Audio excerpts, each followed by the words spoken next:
"I'll take the fat one," giant mountain man pointed at labor girl offered for $1. Those words echo through time, carrying the weight of human cruelty and the darkness that once permeated our history. The casual transaction of human life, reduced to a single dollar and a callous choice, reveals a chapter of our past we must never forget. Before we begin, make sure to subscribe to the channel and comment where you're watching from. The spring sun beat down mercilessly on the dusty main street of Copperbend, turning the monthly workhouse auction into a sweltering affair. Townsfolk gathered in clusters beneath the sparse shade of wooden storefronts, fanning themselves with folded papers and wiping sweat from their brows.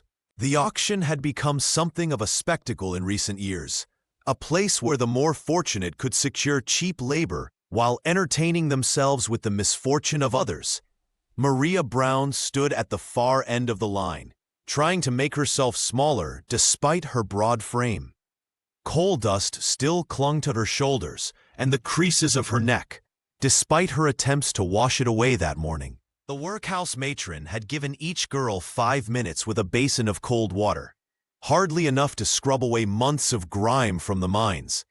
Her rough hands, calloused and split in places, fidgeted with the frayed hem of her dress as she kept her eyes fixed firmly on her patched boots. "Stand up straight, girl," the auctioneer hissed as he passed behind her. "Nobody wants damaged goods." Maria straightened her spine but kept her dark hair hanging forward like a curtain, shielding her face from the crowd's scrutiny. The other girls, Sophia Davis, Elizabeth Taylor, and the rest, knew how to present themselves. They stood with practiced postures, offering timid smiles and downcast eyes that suggested modesty while promising compliance. Everything Maria wasn't. Sheriff Miller leaned against the hitching post, watching the proceedings with disinterest.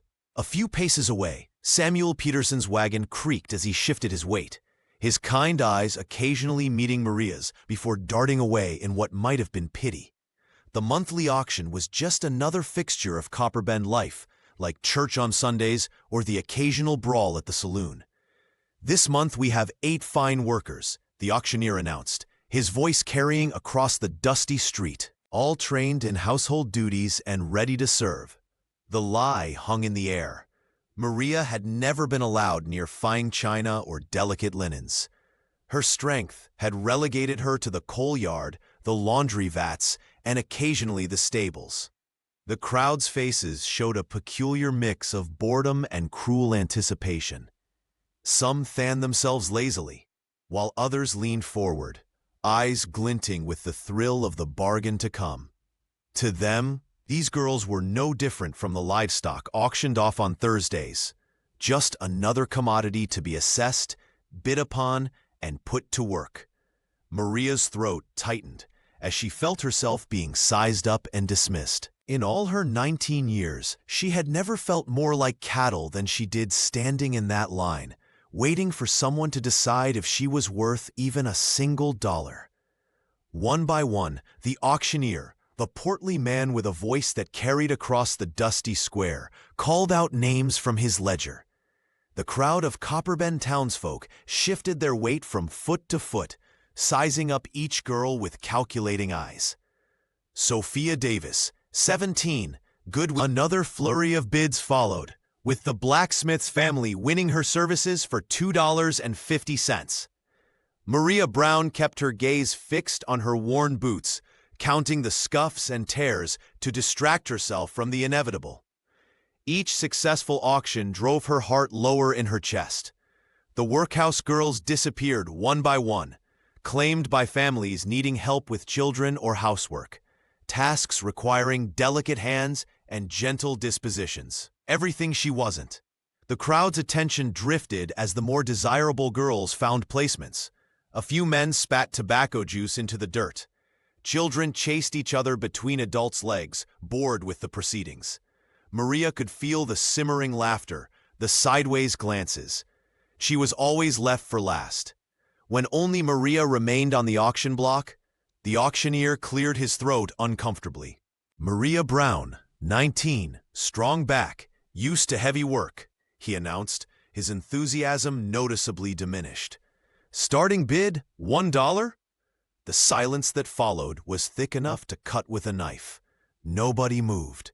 The townsfolk exchanged knowing looks and poorly concealed smirks. Maria's broad shoulders stiffened as she fought to maintain her composure. 75 cents, then? The auctioneer tried again, his voice faltering. Still, no response. 50 cents for a strong worker? He was practically pleading now, embarrassment coloring his tone. The whispers grew louder. Too mannish, someone muttered. Built like an ox, another voice added, followed by snickers that rippled through the crowd. Maria's cheeks burned hot with shame, but she'd learned years ago in the workhouse not to cry where others could see. Tears only invited more cruelty. She kept her dark hair hanging forward, shielding her face from the crowd's scrutiny, while her rough hands clenched into fists at her sides. 25 cents? The auctioneer's voice had dropped to nearly a whisper, defeat evident in every syllable. Surely someone needs help with field work or hauling. The crowd's amusement grew sharper, cutting into Maria like knives. Years of workhouse lessons and invisibility couldn't shield her from this public humiliation. Still, she wouldn't give them the satisfaction of seeing her break. The auctioneer's voice grew increasingly desperate as he lowered the price again and again. 75 cents for Maria Brown?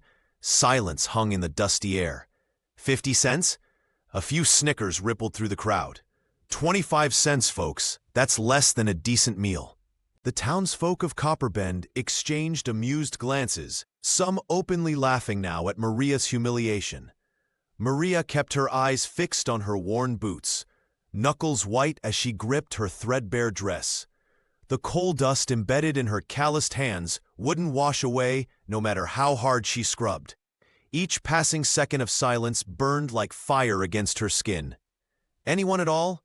The auctioneer pleaded, his enthusiasm waning. We can't send her back to the workhouse again. Then a deep voice rumbled from the back of the gathering, cutting through the mockery like thunder. I'll take the big one. The crowd parted instantly, faces transforming from amusement to thinly veiled fear. Maria finally looked up, her breath catching as a mountain of a man strode forward. His massive frame cast long shadows across the auction platform, each heavy footstep raising small clouds of dust from the main street. Lucas Johnson moved with surprising grace for someone of his size. His thick beard obscured much of his face, but his eyes, sharp and assessing, locked briefly with Maria's. The reclusive mountain man was rarely seen in Copperbend, and when he did appear, mothers pulled their children closer, and men found urgent business elsewhere. Without ceremony or haggling, Lucas tossed a silver coin to the startled auctioneer. That covers it, he stated, his voice leaving no room for argument.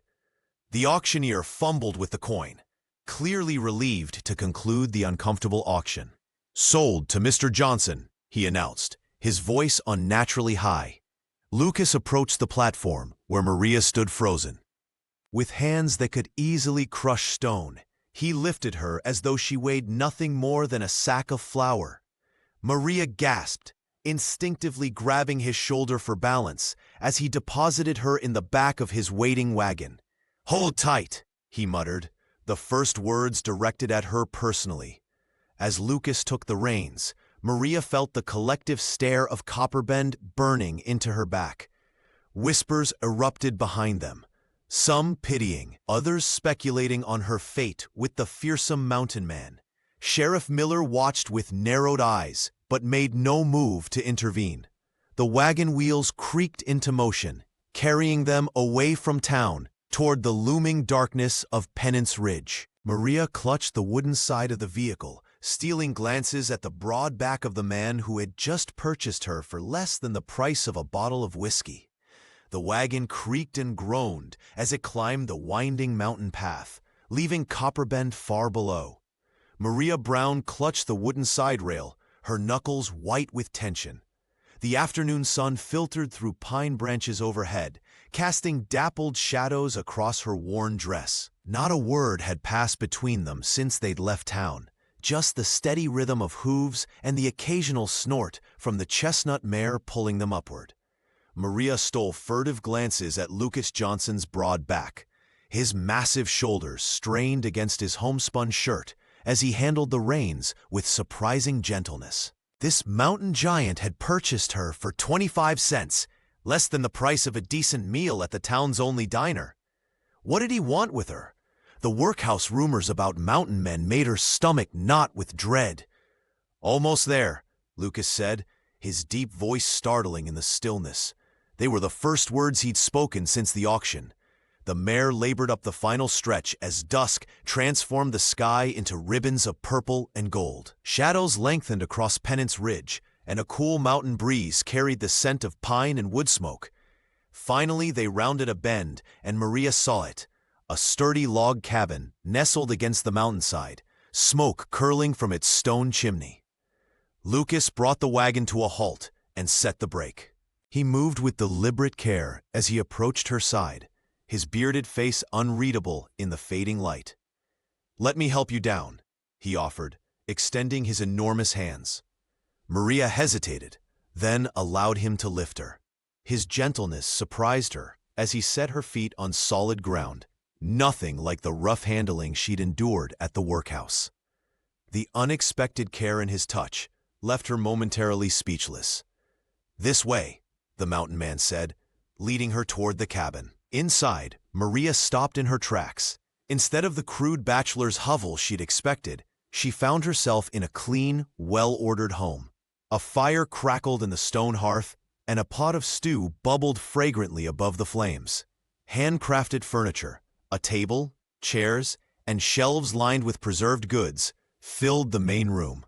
A patchwork quilt draped over a rocking chair added an unexpected touch of color. "You can wash up there," Lucas said, gesturing to a basin of clean water. "Stew's ready when you are." Maria stood frozen, unable to reconcile this warm welcome with her fears. Lucas moved to a doorway and pushed it open, revealing a small but tidy room with a real bed. Not a straw pallet or floor space, but an actual bed with quilts and a pillow. "Your room," he said simply. "Get settled. We'll eat soon." Maria stared at him, searching his weathered face for some hint of his true intentions, wondering what price she would ultimately pay for this unexpected kindness. "Your room's through there," Lucas said, his voice surprisingly gentle for a man of his size. He gestured toward a doorway with one massive hand, the calluses visible even in the cabin's dim light. Maria Brown hesitated before stepping forward, her coal-dusted shoulders hunched with the wariness of someone accustomed to tricks and disappointment. The small room beyond the doorway made her breath catch. A real bed with a patchwork quilt lay against one wall, its fabric worn but clean. A hand-woven rag rug covered part of the wooden floor. And a small chest stood in the corner with a ceramic basin atop it. "This is for me?" she whispered, unable to hide her disbelief. In the workhouse, she'd slept on a straw pallet alongside 20 other girls, the air thick with coughs and quiet weeping. Lucas nodded, his beard shifting with the movement. "Ain't much, but it's yours now." He moved back toward the fireplace, where a cast-iron pot hung above glowing embers. The mountain man dipped a ladle into the bubbling mixture, filling a wooden bowl with what smelled like rabbit stew. Maria stood frozen, waiting for the catch, for the moment when he'd reveal what terrible labor would be required in exchange for such luxury. Her rough hands twisted together as confusion battled with bone-deep exhaustion. "Rest now. Been a long day," he said, placing the steaming bowl on the table. The aroma of herbs and meat filled the cabin, making her stomach clench painfully. "Eat while it's hot." Without waiting for her response, Lucas ducked his head beneath the doorframe and stepped outside, his footsteps receding toward the barn. Alone in the sudden silence, Maria approached the table cautiously. The stew contained chunks of meat, potatoes, and carrots, more substantial fare than she'd seen in years. She touched the spoon beside the bowl, half expecting someone to slap her hand away. When no punishment came, she sank onto the bench and took a tentative bite. Flavor exploded across her tongue, and she had to fight the urge to shovel the food into her mouth. The laborer forced herself to eat slowly, savoring each spoonful while glancing repeatedly at the door. Outside, an owl called into the mountain night. Inside, the fire crackled and sent shadows dancing across walls that somehow felt both strange and safe. Maria finished the stew and placed the empty bowl carefully on the table, uncertain of the proper protocol in this bewildering situation. She moved to the small bedroom, running her fingers over the quilt's stitches. Tears threatened as she sat on the edge of the bed, feeling it give beneath her weight. For the first time since childhood, Maria allowed herself to believe that perhaps not all hands were meant to hurt. Dawn broke with mountain mist curling through the pines, painting the mountain slopes in ethereal light. Maria Brown woke with a start, momentarily disoriented by the unfamiliar softness beneath her body. The quilted bed felt foreign after years of sleeping on thin straw pallets at the workhouse. Her muscles tensed instinctively, bracing for the harsh bell that would never ring here. For 15 years, the workhouse routine had been beaten into her bones. Rise before sunrise, face punishment for tardiness, accept orders without question. Her body still remembered every lesson. She dressed quickly, fingers fumbling with clothes that weren't threadbare for once, half expecting a supervisor to burst through the door with accusations of laziness. But no commands came. Only birdsong filtered through the cabin walls. Through the small window, she spotted Lucas already at work in the yard, his massive frame silhouetted against the morning light as he split logs with rhythmic precision.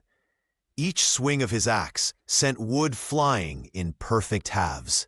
The mountain man moved with surprising grace for someone so large, his strength controlled and purposeful. Maria slipped out of her room, uncertain of her place. The hearth needed sweeping, so she found a broom and set to work, keeping her head down as she'd learned to do. When Lucas entered for water, she tensed, awaiting criticism or demands. "Morning," was all he said, his deep voice gentle in the quiet cabin. She nodded, not trusting her voice, then ventured outside to discover a small henhouse. Gathering eggs seemed safe enough.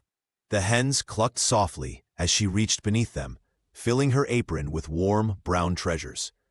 Such simple work compared to hauling coal or scrubbing floors until her knuckles bled.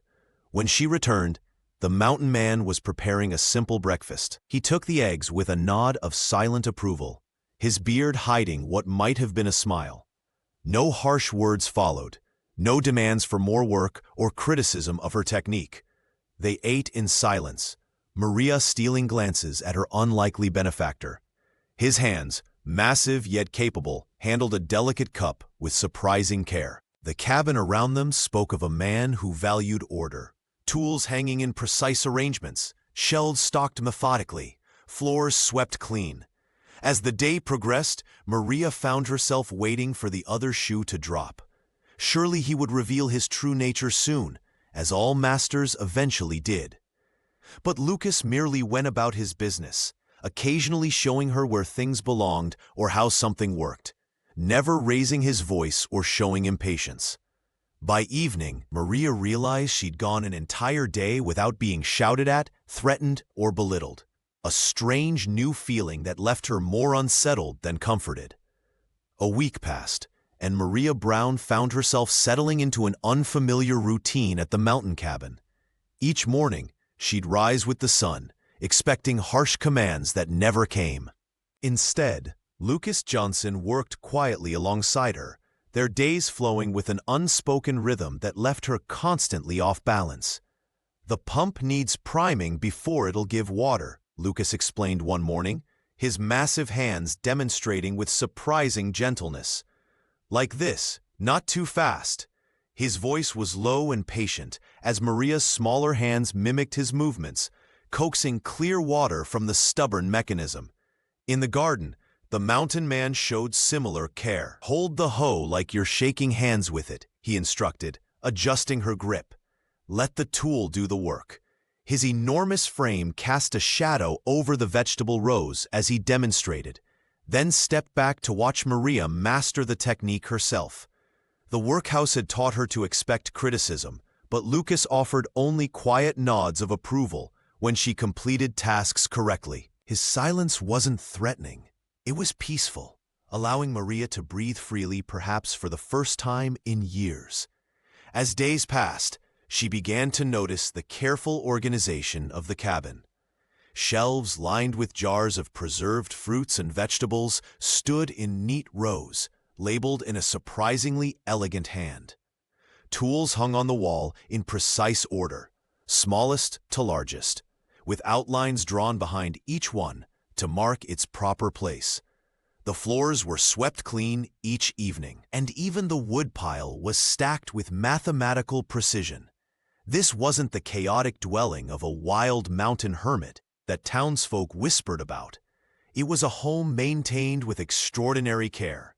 One afternoon, Maria found herself studying a bookshelf tucked beside the stone fireplace.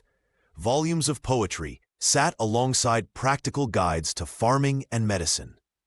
Her fingers traced their spines, wondering about the man who read them. "You can borrow any that interest you," Lucas said, startling her as he entered with an armload of firewood. Maria hesitated, embarrassment coloring her cheeks. "The workhouse didn't teach reading beyond basic letters." The big man nodded, setting down his burden without comment. But that evening, after supper, he pulled a thin primer from the shelf and opened it between them at the table. "My mother taught me with this," he said simply, his finger pointing to a simple sentence. "We could start here, if you want." Maria stared at the book, then at Lucas's weathered face, searching for mockery and finding none. Something warm and unfamiliar unfurled in her chest, not quite trust, but perhaps its beginning. The evening shadows stretched like long fingers across the wooden floor of the cabin. Maria Brown sat across from Lucas at the small table, their bowls of venison stew steaming between them. For nearly 2 weeks, they had worked side by side in relative silence, she tending to the cabin while he handled the heavier outdoor tasks. Each day, she waited for the other shoe to drop, for the man to reveal his true intentions. "Why me?" The question had been burning inside her since that day at the auction. Her voice barely rose above a whisper, but in the quiet cabin, it filled the room like thunder. Lucas's spoon paused mid-air, caught between bowl and mouth. The mountain man set it down carefully, his massive hands gentle against the worn wooden tableware. His eyes, steady and clear beneath his thick brows, met hers directly. "Because you look done with cruelty," he said simply. The words struck Maria like a physical blow. No one in Copperbend had ever seen past her broad shoulders and rough hands.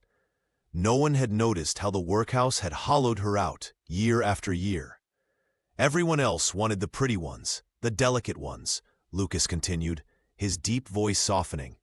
"But pretty breaks easy up here. The mountain doesn't care how you look, only if you can endure." Maria's fingers tightened around her spoon. She had endured so much: the workhouse master's contempt, the townspeople's mockery, the auction's humiliation. And yet this stranger, feared by the very town that had rejected her, had recognized something in her worth saving. "I know what it's like when folks decide what you're worth before you open your mouth," he added, breaking a piece of cornbread. "Figured you deserved better than what they were giving." A knot formed in Maria's throat, tight and painful. She ducked her head quickly, letting her dark hair fall forward to hide her face. For the first time in years, tears pricked at her eyes. She had learned long ago not to cry where others could see. Tears only invited more cruelty, more weakness to exploit. But here, In this clean, orderly cabin, with its preserved foods on shelves and tools lined neatly along the walls, something long buried began to loosen inside her. A single tear escaped, splashing silently into her stew. Lucas pretended not to notice. He simply pushed the cornbread toward her and resumed eating, allowing her the dignity of her private emotion. Outside, an owl called into the gathering darkness. Inside, two strangers bound by nothing but a silver coin and a moment of mercy shared a meal in understanding silence. The full moon cast silver light across the mountain as Maria slipped from her bed, unable to quiet her racing thoughts. Sleep had abandoned her, leaving only the weight of secrets pressing against her chest. She pulled a shawl around her shoulders and stepped outside, her bare feet finding the familiar path to the barn without need for a lantern. The night air carried the scent of pine and distant wood smoke as she eased open the barn door, careful not to wake Lucas. Inside, the horses shifted and snorted softly at her presence. Maria moved with practiced stealth toward the back corner where loose floorboards concealed her most precious possessions. Kneeling in the hay, she pried up the weathered planks and reached into the darkness. Her fingers found the small wooden crate she'd hidden there days ago. With trembling hands, she lifted it into the moonlight streaming through the barn window. Inside lay two treasures that had survived every hardship, every humiliation at the workhouse. A tiny wooden rattle, carved with simple stars, and a patchwork baby blanket made from scraps she'd collected and stitched by candlelight. Maria's calloused fingers traced the rough edges of the blanket, each piece holding memories of her child. "Gabriel," she whispered, the name barely audible even in the silent barn. Her son's face appeared in her mind, copper skin, coal dark hair, and eyes that held her heart captive. The separation had been agony, but necessary when the workhouse threatened to sell him separately. Maria clutched the blanket to her chest, breathing in the fading scent that still clung to its fibers.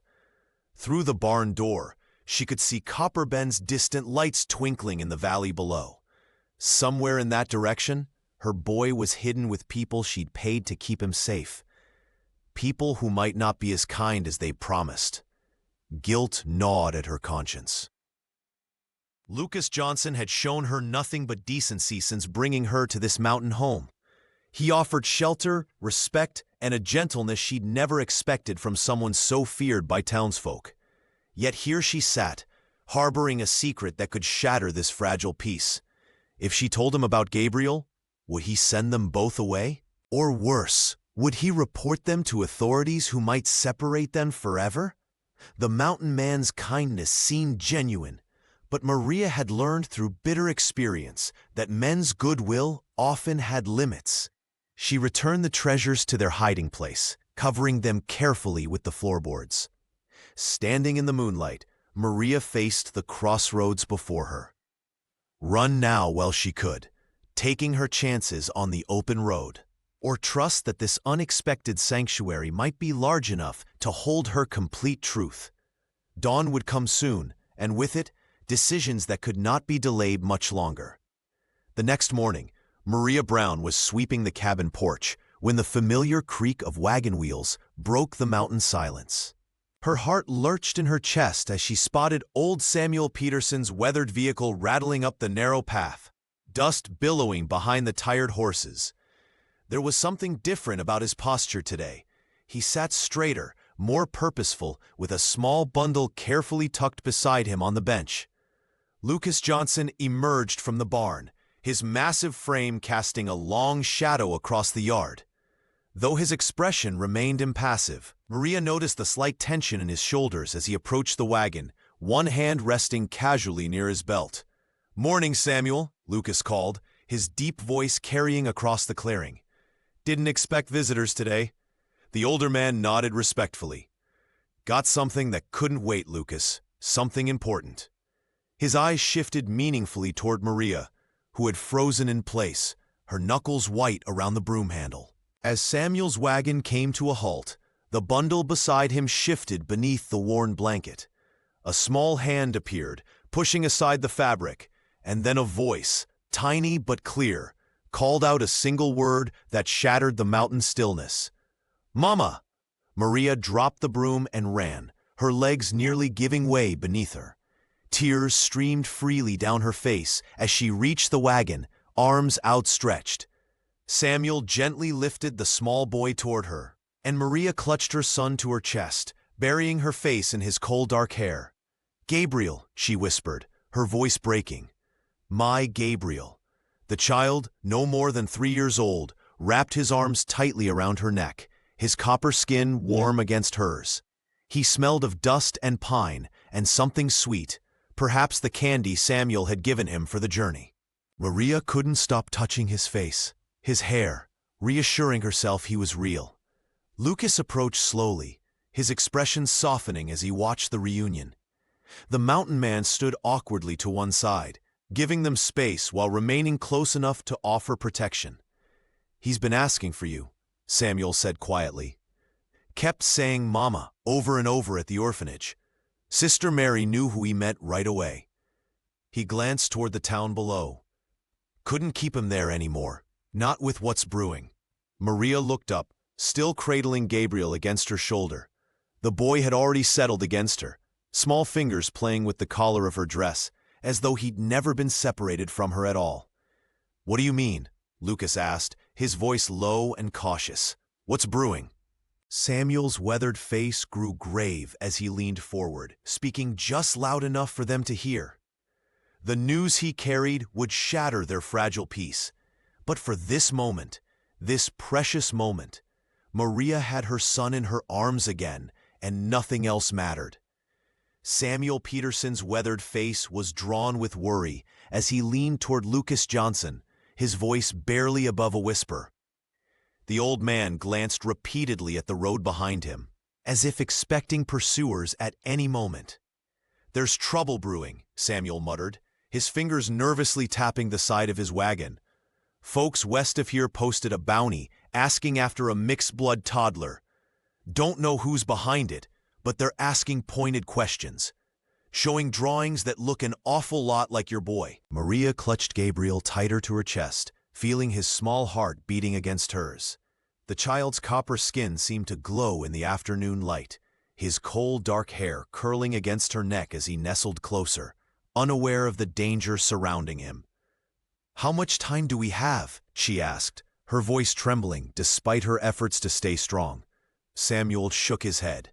"Hard to say. Men were in Riverton yesterday. Could be here by tomorrow if they follow the right gossip." Lucas's massive frame seemed to grow even larger as his jaw set in stone. His eyes, usually gentle when looking at Maria and the boy, had hardened to flint. "He stays," he said, voice unyielding as the mountain at their backs. "I'll handle it." The mountain man's hand rested briefly on the small of Maria's back, a touch so light it seemed impossible from hands that could split logs with a single strike. The gesture carried a promise that needed no words. Nothing would harm this child while he drew breath. Samuel nodded, understanding passing between the men. The older man reached into his coat and produced a small cloth sack tied with twine. "Peppermint candy," he explained, pressing it into Maria's free hand. "My late wife always said sweet things help in troubled times." From beneath the wagon seat, he retrieved a wooden spool of thread. "Figured you might need this too. Noticed the boy's shirt was tearing at the shoulder." Maria accepted these simple treasures, throat tight with emotion. Such small kindnesses had been rare in her life at the workhouse, where survival left little room for gentleness. "Thank you," she whispered, the words inadequate for the risk the old man took by bringing Gabriel to her, by warning them now.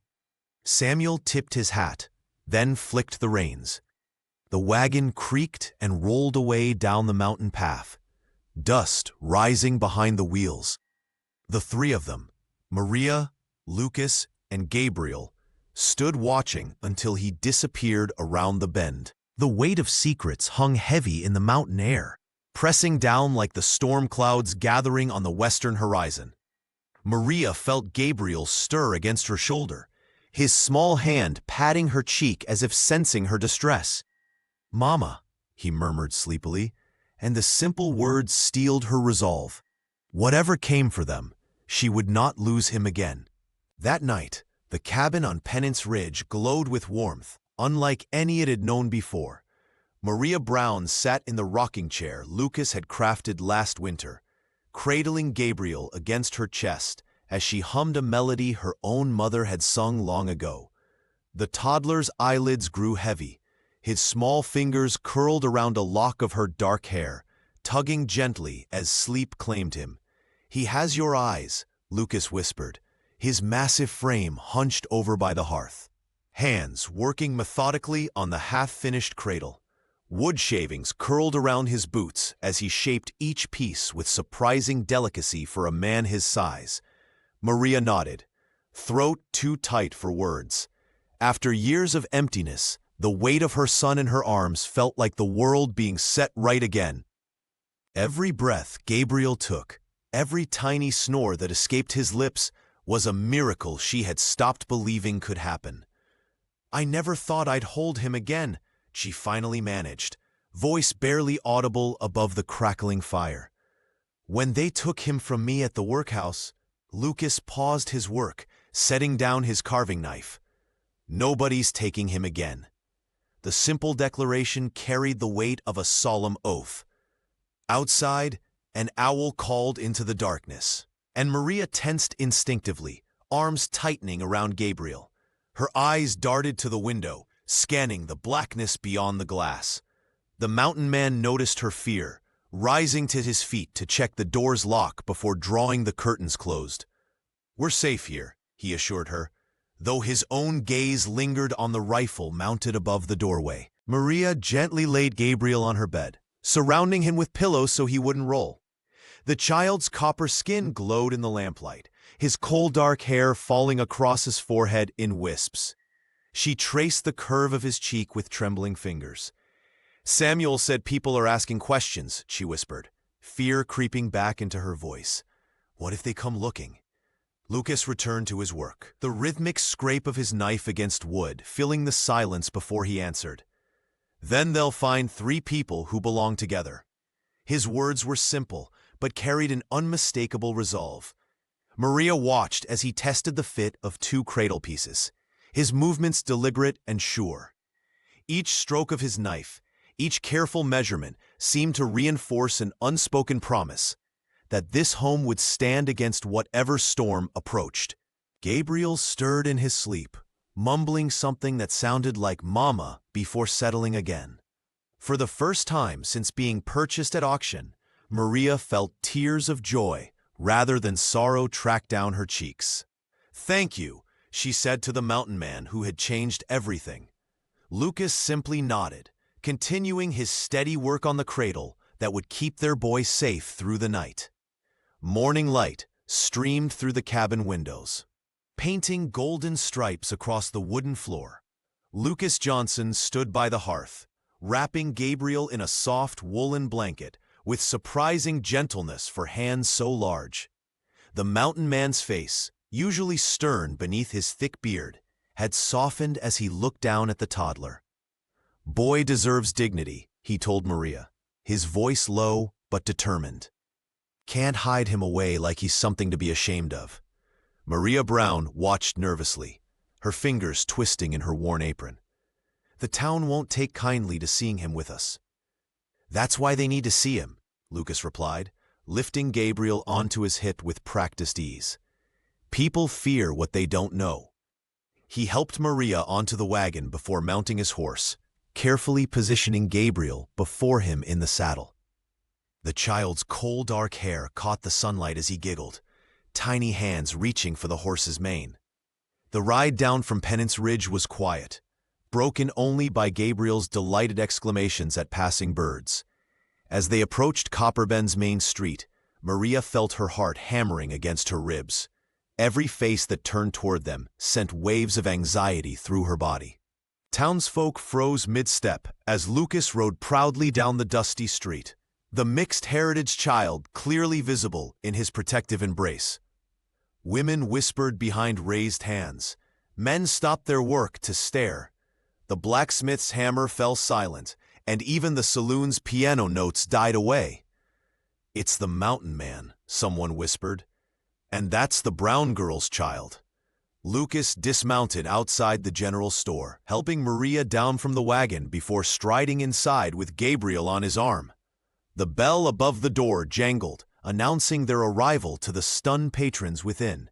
Sheriff Miller stood by the counter, his conversation with the shopkeeper halting abruptly. His hand drifted instinctively toward his holster as Lucas approached. "This is Gabriel," Lucas declared, his voice filling the hushed store. "He's under my protection now." The words hung in the air like a challenge, his massive frame seeming to grow even larger as he stood his ground. The sheriff's fingers hovered near his weapon, but something in Lucas's eyes, perhaps the fierce determination or the well-known stories of his strength, made him reconsider. With a slight nod, he stepped aside. Maria followed behind them, her back straight despite the weight of stairs.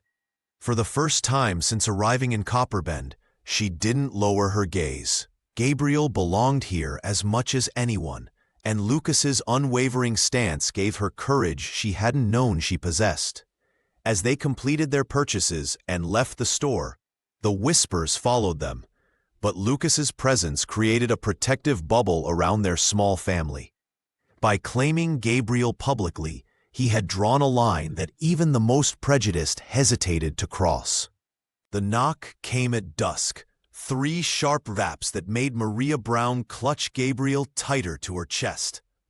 Lucas Johnson opened the door to find Preacher Anderson standing there, hat in hand, worry etched across his weathered face. "Evening, Lucas. May I come in?" The preacher's voice was low, his eyes darting past the mountain man to where Maria sat by the fire. Lucas stepped aside with a nod, and the religious man entered, declining the offered chair. "I won't stay long. Just thought you ought to know what's brewing in town." The cabin fell silent, except for Gabriel's soft babbling as he played with a wooden spoon. Preacher Anderson cleared his throat. "There's men from the railroads stirring up trouble. Jared Flint's the worst of them, talking about undesirables and half-breeds taking honest jobs." Some folks are listening. Maria's arms tightened around her son instinctively. The preacher's gaze fell on Gabriel, softening at the sight of the child's copper skin and coal dark hair. "They're looking for someone to blame for their misfortunes," he continued. "And a child of mixed blood living with a mountain man and a workhouse girl makes for an easy target." Lucas's massive frame seemed to grow larger as he moved to stand near Maria, a silent wall of protection. "We've done nothing wrong," he said, voice rumbling like distant thunder. "No, you haven't," the preacher agreed. "But fear doesn't need reason to spread." After he left, silence hung heavy in the cabin. Gabriel had fallen asleep, his small chest rising and falling against Maria's shoulder. She placed him gently in the cradle Lucas had carved and returned to the fire, where her protector sat staring into the flames. "I need to tell you everything," she whispered. The words spilled out like water through a broken dam. How she'd been caught in a raid while traveling west. How a Navajo scout had saved her life and stayed with her for 3 nights before disappearing with his unit. How she'd discovered her pregnancy months later, alone and terrified in a strange town. "I never even knew his name," Maria confessed, tears tracking silently down her cheeks. "But he had kind eyes, like Gabriel's." Lucas listened without interruption, his face unreadable in the firelight. When she finished, he rose and retrieved something from a trunk in the corner. A letter, its paper yellowed with age, sealed with wax that had long since hardened to amber. "Some truths take time to face," he said, placing it in her trembling hands. "When you're ready." Maria stared at the mysterious envelope, wondering what secrets it held and whether she had the courage to uncover them. Spring settled over Pennant's Ridge, bringing with it a gentle warmth that coaxed new life from the soil. Maria Brown found herself standing taller these days, her hands still rough, but now purposeful as she worked alongside Lucas, to build a chicken coop behind the cabin. The mountain air seemed to fill her lungs differently now, with hope rather than resignation. "Hand me those nails," Lucas said, his massive frame casting a long shadow as he positioned a beam. Maria passed them over, their fingers brushing in a moment of quiet understanding. These small touches no longer startled her. They had become part of the rhythm of their shared life. Gabriel toddled between them, his copper skin glowing in the sunlight as he chased butterflies through patches of wildflowers. His laughter rang clear against the mountainside, a sound Maria had once feared she might never hear again. The boy collected small treasures, a blue jay feather, a smooth river stone, a pine cone, bringing each to Maria and Lucas with solemn ceremony. "For you," he would announce, pressing his findings into their palms with the gravity of presenting gold. In the evenings, Anna would sometimes visit, her dark hair catching the last rays of sunset as she taught Gabriel words in her native tongue. Maria watched them together, no longer afraid of losing her son, but marveling at how his world had expanded to include both mothers. "He has your stubbornness," Anna remarked one evening, her eyes crinkling with warmth as Gabriel refused to come inside despite the darkening sky. Maria smiled. "And your spirit." But peace on the mountain remained as fragile as the first spring blossoms. One night, as Maria tucked Gabriel into his cradle, the sound of heavy boots thundered across the porch. The door burst open without warning, and Sheriff Miller's deputies flooded the cabin, their faces set in grim determination. "We need papers for the boy," one deputy demanded, his hand resting ominously on his firearm. "There's been complaints." Maria's heart lurched as she gathered Gabriel into her arms. "He's my son," she insisted, backing toward the wall.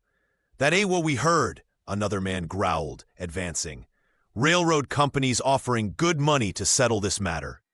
When they reached for Gabriel, Maria fought with the ferocity of a cornered animal, but they overpowered her. The child's terrified screams tore through the night as rough hands pulled him from her grasp. Lucas burst through the door just then, returning from checking his traps. His roar of rage shook the cabin as he lunged at the nearest deputy. The violence erupted like a thunderstorm, sudden, brutal, and impossible to contain. Maria screamed Gabriel's name as the deputies dragged her son into the darkness, the fragile peace they had built shattering like glass against stone. Lucas Johnson fought with the ferocity of a wounded bear. His massive frame became a weapon as deputies swarmed into the cabin. One man flew across the room as the mountain man's fist connected with his jaw. Another crumpled when Lucas slammed him against the wall. But even his legendary strength couldn't overcome the sheriff's men when they drew their firearms. "Stand down or we'll shoot the girl," one deputy shouted, pressing cold metal against Maria's temple. The fight drained from Lucas instantly, his shoulders sagging in defeat. Maria screamed as Gabriel was torn from her arms. The child's terrified wails echoed through the cabin as a deputy carried him outside. She lunged forward, only to be yanked back by metal restraints that bit into her wrists. "My son! Please, not my son!" she begged, but her pleas fell on deaf ears. Through the window, she caught a glimpse of Gabriel's small form disappearing into the darkness of the forest, carried away by one of Miller's men. Lucas roared and surged forward one last time. The butt of a rifle cracked against his skull, sending him crashing to his knees. Blood streamed down his face, painting crimson streaks across the wooden floorboards.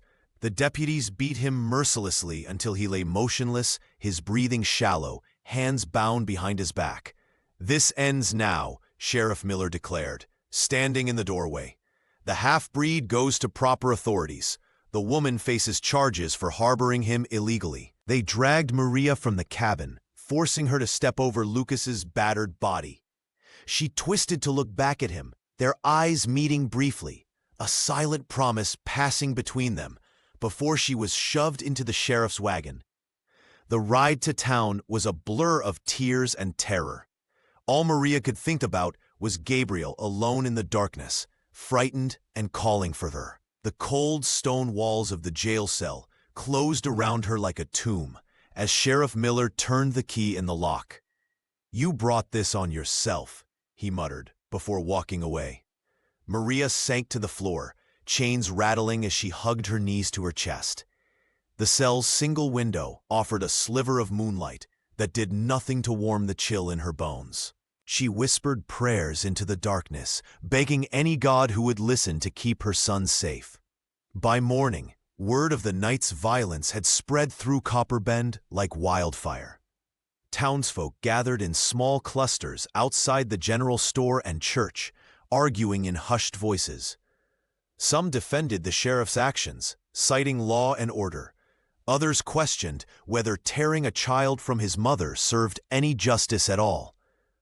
The town stood divided, its conscience awakened by the echo of a child's cries and the sight of a strong man brought low for daring to protect what he loved.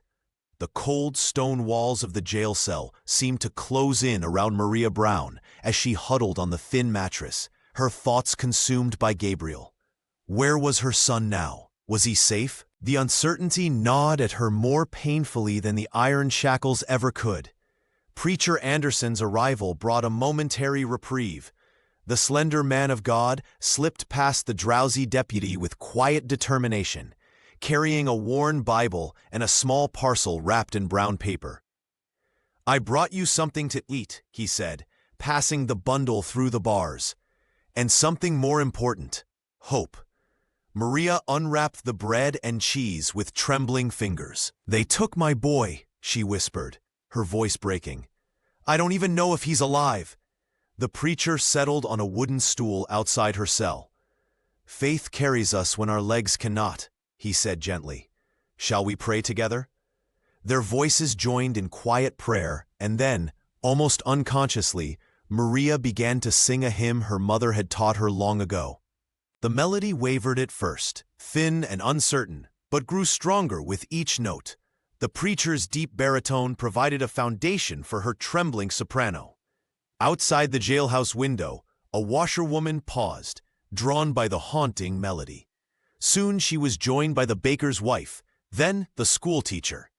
Within minutes, a small crowd of women gathered in the alley, their faces solemn as the hymn of suffering and redemption floated through the iron bars. Meanwhile, miles away, Lucas Johnson fought against the elements. Sleet pelted his broad shoulders as he urged his horse forward along the muddy trail to Fort Endurance.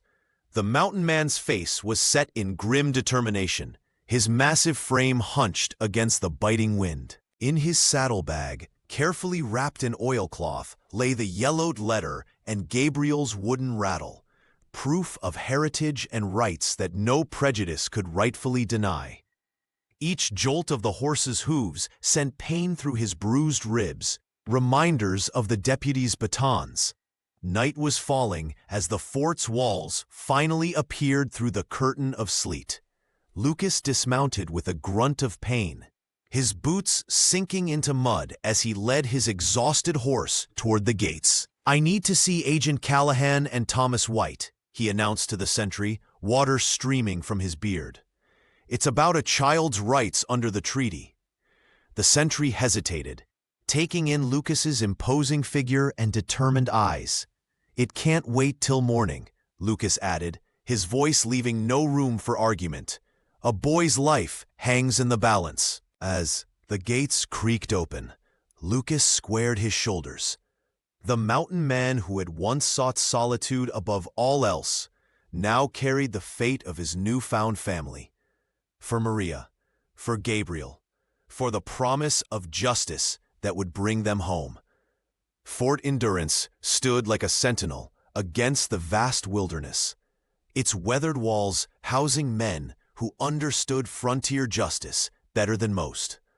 Lucas Johnson arrived with exhaustion etched into his face, but determination burning in his eyes. He presented Gabriel's wooden rattle and the yellowed letter to Indian Agent Callahan and Army lawyer Thomas White, men whose expressions remained carefully neutral as they examined the items. The boy's father saved 23 settlers during the Blackwater raid, Lucas explained, his voice rough from the journey. Earned himself recognition from the army before he disappeared. Agent Callahan nodded slowly, fingers tracing the faded ink of the letter. I remember him. Quiet man, but brave as they come. For 3 days the men worked by lamplight, drafting documents that would stand in any territorial court. White's legal mind found precedent in treaty provisions that protected the rights of children born to decorated scouts. The lawyer's pen scratched steadily across parchment, transforming military records and testimonies into a shield of law. This should hold, Thomas said finally, sealing the papers with wax. But you'll need more than documents. You'll need the town's heart to turn. Meanwhile, in Copperbend, the church bell rang clear across the valley, summoning townsfolk to Sunday service. Preacher Anderson stood before his congregation, Bible open to passages about strangers and children. His normally gentle voice carried an edge of fire. We who call ourselves righteous, he proclaimed, eyes sweeping across familiar faces, have torn a child from his mother's arms and called it justice. The congregation shifted uncomfortably as he continued. The stranger among us was not welcomed but mocked. The orphan was not protected but persecuted. And what does the Lord require of us but to do justice, love mercy, and walk humbly? His words fell like stones into still water, rippling outward through the town. That afternoon, Sheriff Miller found a basket outside the jailhouse, fresh bread still warm from Mrs. Peterson's oven. By evening, Moy appeared, a hand-stitched dress, books with worn covers, wildflowers gathered by children. Maria Brown sat in her cell, fingers tracing the spines of donated books, tears threatening as she recognized the change these gifts represented. Each item carried an unspoken message. Not everyone believed she deserved punishment. Some hearts are changing, the preacher told her during his evening visit. Sometimes mercy comes slowly, but it comes. Outside her window, candles appeared in windows facing the jailhouse, silent vigil keepers whose light reached through iron bars to where Maria waited, holding to hope that somewhere in the darkness, her son was safe and Lucas was fighting to bring him home. The schoolhouse benches creaked under the weight of what seemed like the entire population of Copperbend. Judge Harris sat at the teacher's desk, his spectacles perched on his nose as he reviewed the documents Lucas Johnson had brought from Fort Endurance. The mountain man stood tall at the front of the room, his massive frame somehow looking both powerful and vulnerable, as he fought not with his fists, but with papers and words. These treaties are clear, Lucas said, his deep voice carrying to every corner of the packed room. Gabriel's father was a decorated scout who served this country. His son has rights under law. Agent Callahan nodded in agreement, the Indian agent's testimony lending weight to Lucas's claims. The boy's heritage grants him protection, not persecution. From the side of the room, Jared Flint rose to his feet. The railroad man's expensive suit and polished boots marked him as an outsider among the dusty townsfolk. This isn't about heritage, Flint argued, his voice slick as oil. It's about property rights and the future of this valley. We can't have unregistered children with questionable parentage claiming land that could serve progress. Murmurs rippled through the crowd. Maria Brown sat with her hands clasped tightly in her lap, her eyes never leaving the judge's face. She had been released from her cell for the hearing, though Sheriff Miller stood nearby, watching her closely. Progress built on injustice is no progress at all, Thomas White countered. The Army lawyer's words were measured but firm as he presented additional documents to the judge. As the arguments continued, the schoolhouse door swung open. A hush fell over the assembly as a woman entered. Her dark hair was bound in traditional Navajo style, her bearing dignified despite the hostile stares. Anna walked slowly to the front of the room, her gaze finding Gabriel where he sat on Preacher Anderson's knee. I am this child's mother by birth, she announced, her voice steady despite the tension in the room. I have come to claim what is mine. Maria's face crumpled, a silent sob shaking her shoulders. But then Anna turned to her, crossing the distance between them with measured steps. But he already calls you Mama, she said softly, though in the silence her words carried. I have watched you with him. I have seen your love. Anna's eyes, warm and determined, held Maria's gaze. We can share that, if you'll stay. Judge Harris cleared his throat, visibly moved. In light of this development and the evidence presented, I'll need time to deliberate. Lucas stood beside the two women now, his presence a shield against Flint's furious glare. The mountain man's hand rested gently on Maria's shoulder, a silent promise that whatever came next, none of them would face it alone. Judge Harris's gavel struck with finality, the sound echoing through the packed schoolhouse. By the power vested in me, and in accordance with treaty law, I declare the boy Gabriel to be legally protected. The bounty is nullified. The crowd erupted in murmurs as the judge fixed Jared Flint with a stern gaze. And you, sir, we'll leave this county by sundown. Maria Brown clutched her chest, tears streaming freely down her face. Lucas reached over, his massive hand gentle on her shoulder as relief washed over them both. Across the aisle, Anna's eyes shimmered with quiet joy, her gaze never leaving her son. Outside, the tension that had gripped Copperbend for weeks dissolved into celebration. Women from the church committee had prepared a feast that now spread across the lawn. Steaming cornbread, apple pies still warm from the oven, and iron pots of rabbit stew. The aroma filled the air as townsfolk gathered, many approaching Maria with awkward but sincere apologies. Never seen a hearing end in a picnic before, Samuel Peterson chuckled, handing Lucas a mug of coffee.